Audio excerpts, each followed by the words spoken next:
আমি access list CCNA access list simulation 2 নম্বরে ছিলাম। একটা প্রথম 1 নম্বর যেটা ফ্রি হোস্ট যেটা ওয়েব ব্রাউজ করতে পারবে সেটা আমরা দেখলাম। এখন আমরা দেখবো হচ্ছে এর 4টা মডিফিকেশন আছে। এই মডিফিকেশন 4টা অত্যন্ত গুরুত্বপূর্ণ সিসিএনএ 100 এক্সামের জন্য। তা আমরা এখন দেখবো যে মডিফিকেশন নাম্বার 1। 1 নম্বর মডিফিকেশন আমরা দেখব সেটা আমাদের কি বলছে। 1 নম্বর মডিফিকেশন বলছে যে permit host B for accessing finish server, অর্থাৎ হোস্ট বিটা আমাদের ফিনিশ ওয়েব সার্ভারকে পিং এবং ব্রাউজ করতে পারবে। Deny host B accessing other server, অর্থাৎ হোস্ট বিটা অন্য কোনো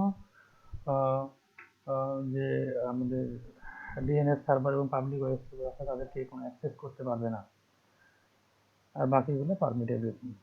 তো আমরা দেখি এই বিষয়টা আমরা কনফিগার করে দেখি। তো আমরা প্রথমে এই 920 যে প্যাকেট ট্রেসারের যে কনফিগারেশনটা আছে সেটা আমরা ওপেন করে নিই।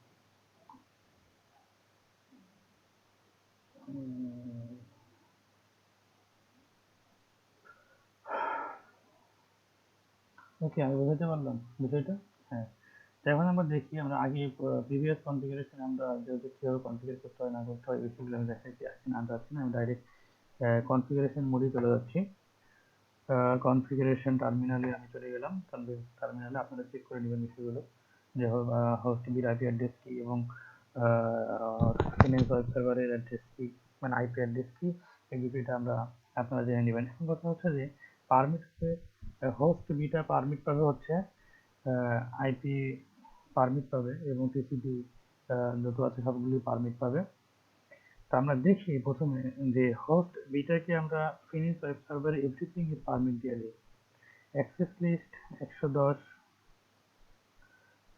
পারমিট আইপি হোস্ট 192.168.33.2 আর কোন হোস্টে 172.22.242.23। আমরা ফিনিশ ওয়েব সার্ভারে আমরা এখানে প্রিভিয়াস যেটা উল্লেখ করে দিয়েছিলাম শুধুমাত্র ওয়েব ব্রাউজ করতে পারবে, এখানে আর উল্লেখ করে দিচ্ছি না। এখানে শুধুমাত্র আমরা বলতেছি যে হোস্ট বিটা এভরিথিং পারমিট দিয়ে দিলাম। এখন কথা হলো যে আমাদের হোস্ট বিটাকে অন্য সার্ভার পিপি এবং সার্ভার পাবলিক ওয়েব সার্ভার এবং ডিএনএস সার্ভার যেগুলো আছে সেগুলো টোটালি সে ওয়েব ব্রাউজ পিং কোনো কিছু করতে পারবে না। তা আমরা এটা কনফিগার করে দিই 110 deny IP host 192.168.33.2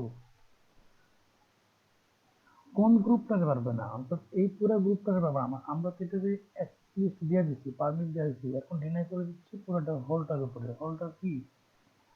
হোলটার submit marks হচ্ছে নেটওয়ার্ক অ্যাড্রেস হচ্ছে 172.22.242.16 এর ওয়াইল্ড কার্ড মাস্ট হচ্ছে 0.0.0.115 দিয়ে দিলাম। আর বাকি যেগুলো আছে সেগুলোকে আমরা পারমিট দিয়ে দিলাম। এগুলো আপনারাও জানেন, আমিও জানি, sorry. Permit IP any Annie.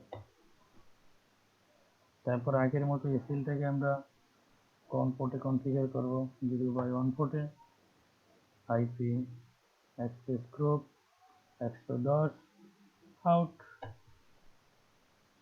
আগের মতো configuration copy running config startup config. Okay, আমরা দেখি এখন হোস্টবিটা কি পারছে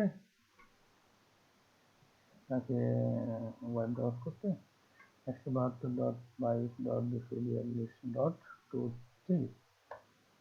হ্যাঁ, পারছে। এখন এগুলো কি অবস্থা দেখি আমরা একজন দেখে নিই। 172.22.242.27 এগুলোও পারছে।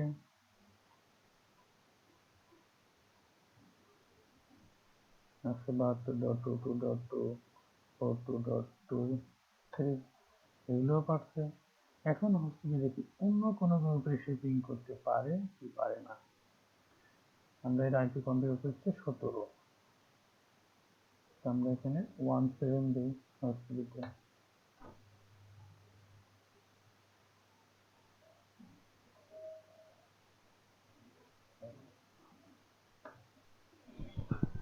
হ্যাঁ, পারছে না, পারার কথাও না। হ্যাঁ রাইট, পারার কথাও না।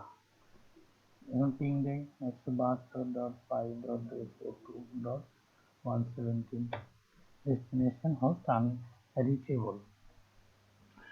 ওকে, তাহলে আমাদের মডিফিকেশনটাও clear.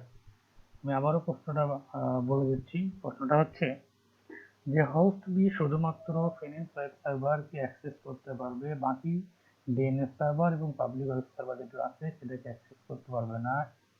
Any ping, any browse. Okay, আর আমরা সেভাবেই কনফিগারেশন করছি। আমি কনফিগারেশনটা প্রয়োজনে আবারও দেখাচ্ছি, রিপিট করতেছি। 110 পারমিট আমরা দিয়ে দিচ্ছি এই আইপিতে।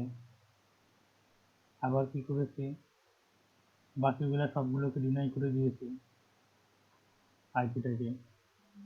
এরপরে আমরা সবগুলোকে পারমিট করে দিয়েছি বাকি যে অর্ডারগুলো আছে সেটাকে 0/1 করে কনফিগার করছি এবং তার আউটপুটে যে পোর্টটি বের হচ্ছে সেই পোর্টে কনফিগার করছি। কনফিগারেশন করে ইন মোডে গিয়ে সেটাকে আমরা কপি করছি। কপি না করলে কিন্তু vendor exchanger fail. So be careful. Thank you. আমি রিসিভ দিচ্ছি।